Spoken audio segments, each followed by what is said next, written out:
The dark story of young Xinhai. Imagine a man walking silently through dark villages at night. No one hears him coming. No one knows he is there. And by morning, entire families are found dead. Between 1999 and 2003, one man terrorized rural China. He murdered more than 60 people and assaulted over 20 women.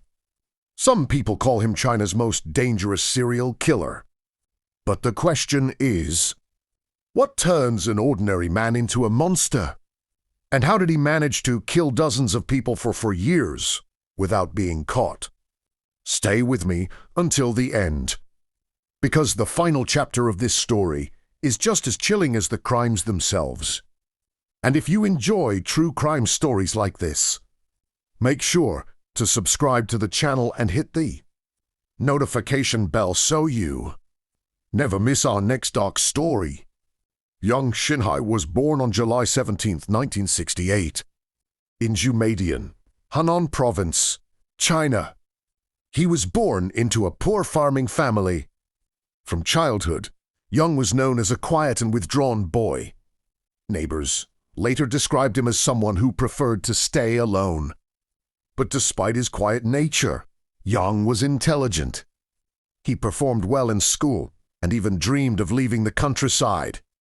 However, poverty forced him to drop out of school early.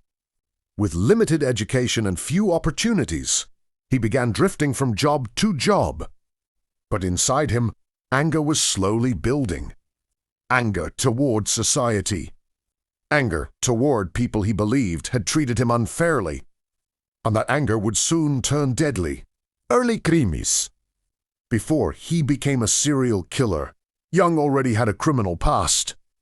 In the late 1980s and early 1990s, he was arrested several times for theft and robbery.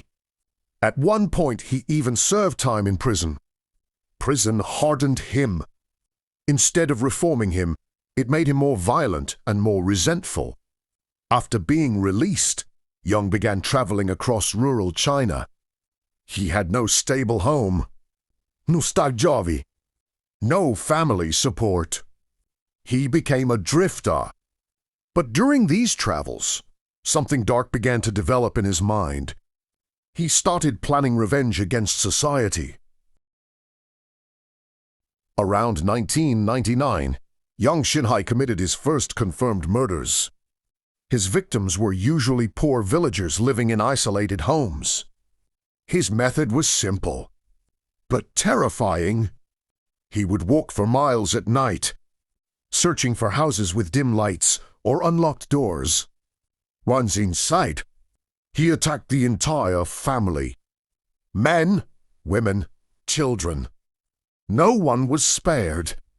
Young used hammers, axes, shovels, and knives as his murder weapons. His attacks were brutal and fast. Sometimes, he would also sexually assault female victims before killing them. Then he would disappear into the night, leaving behind a house full of bodies. From 1999 to 2003, young Xinhai continued his killing spree. His crimes spread across several provinces in China. Police later confirmed that he murdered at least 67 people and assaulted 23 women. But investigators believe the real number could be even higher. Villages lived in constant fear.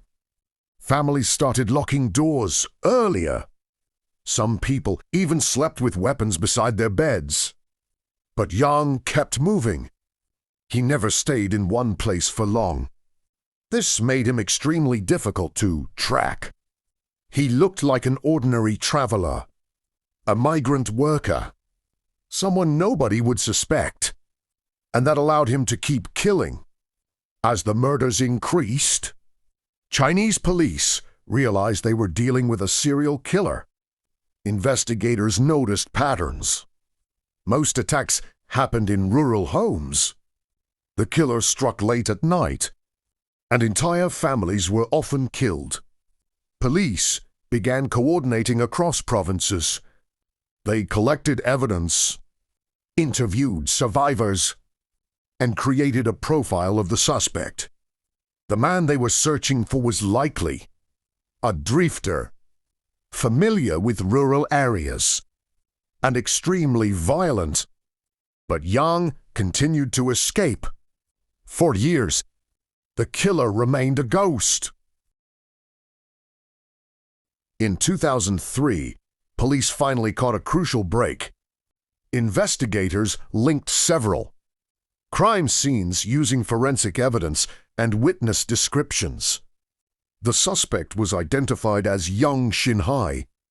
Police launched a massive manhunt, and on November 3, 2003, Yang was finally captured in Hebei province. When police arrested him, they discovered something shocking. Yang confessed almost immediately, and he showed no remorse. During interrogation, he calmly described many of the murders. Investigators were stunned by how cold and emotionless he appeared. Korchitrayu, Yan Xinhai's trial took place in 2004. The evidence against him was overwhelming. Crime scene evidence, witness testimony, and most importantly, his own confession. During the trial, Yang admitted to killing dozens of people. When asked why he committed the murders, he gave a chilling answer. Said, "I had no desire to live. I just wanted revenge against society." The court quickly reached its verdict. Yang Xinhai was found guilty of multiple counts of murder, rape, and robbery. The sentence was inevitable. Thus, on February 14, 2004, Yang Xinhai was executed by lethal injection. His death officially ended one of the most horrifying serial killing sprees in Chinese history. But the trauma he left behind still remains. Dozens of families were destroyed. Entire villages lived in fear for years. And the question still lingers. How did one man manage to terrorize a nation for so long? The story of Yang Xinhai reminds us that sometimes the most dangerous monsters don't look like monsters at all. They look like ordinary people, walking quietly among us. If you found this story disturbing and fascinating, don't forget to subscribe to the channel and share this video. And let me know in the comments, which serial killer story should we cover next? Because the world still holds many dark secrets, and we will uncover them, one story at a time.